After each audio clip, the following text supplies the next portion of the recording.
Okay, today I'm going to teach you something that's going to improve your golf swing, especially if you're getting stuck with the club behind you on the downswing and creating hooks and pushes and so on. This is called tipping the club, or it's called the three corners drill. All right, I had to think about that for a second. The three corners drill. If you can do this and put this in, this is what got me started on playing better golf with Mike Malaska. So come on, let's go do it.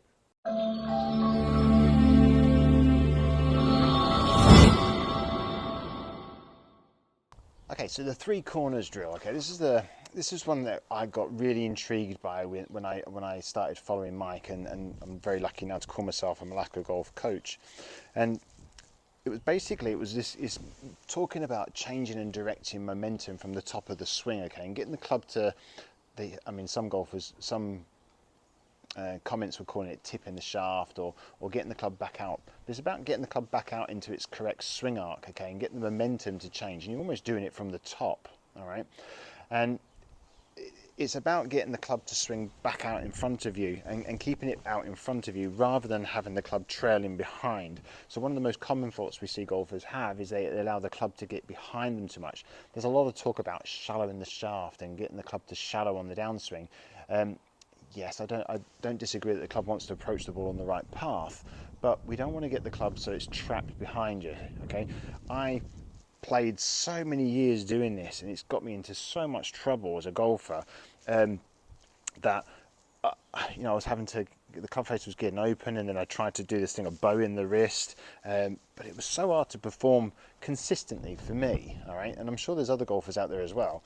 You can play that way, I'm not going to disagree, but I tried this move. They used to call it the Malaska move, but I tried this move, and the club for me felt easier, and it felt like it was just floating through impact. All right, and it's really an important lesson to have. All right, but they call it the three corners drill, okay? Because there's three corners in the golf swing, would you believe, even though it's a circle. All right, now. The story goes that Mike had a coach. He has a coach called Joe Nichols, all right? And Joe Nichols used to just teach him these things. It was all about feels, okay? And Mike, as in a lot of good golfers, get this feeling of getting the club taut, because we were taught to do that, get the club to shallow on the downswing, and then you have to then sort of, if you're not too careful from it, you then have to work the hands through in order to square the blade up. But he had a coach that used three corners in the swing. And it was just using tee peg. I can't put the tee pegs into the AstroTurf here, but basically you'd have one corner here, which is sort of in line with your right toe, and then you'd have another corner over here, which is in line with your left toe. Okay, it doesn't have to be absolutely super accurate, but the whole point is, so these were the corners. Okay, so you had a backswing, or I might have just moved them a bit too. Not really standing in the right place. So they're just markers. You can use anything on the ground. You can use golf balls if you want to. Okay. Now the whole trick was, for me, when I did this, was when you swing the golf club, your wrists are going to hinge. Okay, and you're going to get the shaft on the backswing. I'm going to get my butt end of the club to point to that first corner. Okay, so that's corner number one. The club's going upwards in a vertical angle, and my wrists are fully hinged. I then swing up to the top of my swing, and on the downswing, I'm then going to get the club to then re-point back at my second corner. Okay, so the shaft is then pointing back down towards that tee on the ground. I've had to do this by just allowing the club to just move out a little bit, just a little bit of momentum to come this way. Okay, I'm not going full out because this isn't pointing at the tee anymore, but I'm just pulling it down to here. I will then hit the ball, okay, and then on the follow through, my wrist will hinge again, and then this is now pointing towards that corner, okay, or that tee. Okay, so it's three corners. So on the backswing, I'm going to go corner, up, corner, hit, corner. Okay, and I'm going to do that. It's just going to feel, I'm just going to get a feeling of just moving the club out. Okay, and the club will feel like it's always out in front of me, as we call it. You'll hear the term, it's out in front. It's just that as I come in to hit the ball, the club head's going to be more in line with my hands when I'm coming into impact rather than trailing behind. Okay, so it's just it's a feel. Okay, what I don't want to have happen though, which we see a lot of golfers do when they're trying to do this movement, is they start getting the body involved. Okay, and they start using the shoulders, or the right arm starts to get involved as well. I'm just going to pull it down, this left arm really, my left hand pulls down towards my right thigh, and I feel like I'm just doing just this movement. It's a very subtle movement, but all I'm going to use is the tees to guide me to do that. All right, and it's it sounds complicated, but it's not actually, and you just want to try and do it easily to start with. All right, so let's see if we can get one out here.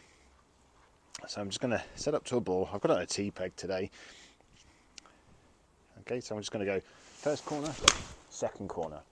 Okay, we're going to do it nice and easy. You don't have to go for power. It's not about speed. But for me, when I do this, honestly, I get it right bang smack out in the middle. I get a good ball flight. The club feels as light as a feather. It's not trailing, it's not heavy. It feels as light as a feather when it gets back out in front of me. And it just felt easy, if I'm honest. It wasn't very complicated to do. So I'm just using these as markers. I'm going to swing over the first corner, second corner, third corner. Okay, so that's the 3 corners in the swing. So I'm going to go back and through. Okay, absolutely melted that one. So it's a movement for golfers if you're getting really trapped and caught behind, really. But it's all about feeling the momentum. Now, I can feel that club moving. I'm having to do it almost at the start or at the top of my backswing. Okay, I hate the word top of the backswing, but just as I'm finishing going back and then coming down, I can feel I'm changing that direction. Okay, that movement.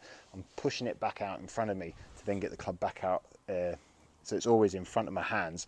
My hands aren't trailing towards the ball, which we see a lot of golfers do. Okay, so it's really nice movement. And whenever I do this, yeah, I don't hit it great all the time, but I hit most of the time. It feels wonderful. So I'm just going to go back first corner, second corner. Okay, I'm allowing the club to just get back out on the correct path. All right, I really urge you to try doing that one because, and progress yourself up as well. I've got a 7 iron here, 8. Use 8, 7, 6 wedge, go all up to 4 iron, and then go all up to the driver and feel it. It's just about getting the club to get back out into the correct path, and I keep saying that because that's the real essence of the whole movement. And it's effortless as well. I can then start to combine that with some other things, which is of the pushing of the left hip back, which just pushes my body away, which then creates more speed and power. But you will really find a difference of hitting the ball a lot more solid when you do this. Okay, so there you have it. That's the 3 corners drill. Okay, it was about directing the momentum of the club. Okay, and getting the club back out on the right path. It really suits the golfer that's getting the club trapped behind them, to be fair. But I urge a lot of golfers to do it. I think the only thing to be careful of is getting the body involved and getting the right shoulder to force into it. It's not the body that tips the club, it's the hands and the arms. All right, but yeah, that's what we're all about at Malaska Golf. Anyway, so I hope that helps you, and I hope that you'll get some good shots from that. Please let me know in the comments below if you're having good results with that or not. Okay, let me know and maybe I can help you out with it as well. Anyway, thanks for watching. Please remember to like, subscribe, and follow me on my other platforms as well. And hopefully I'll catch you all next week.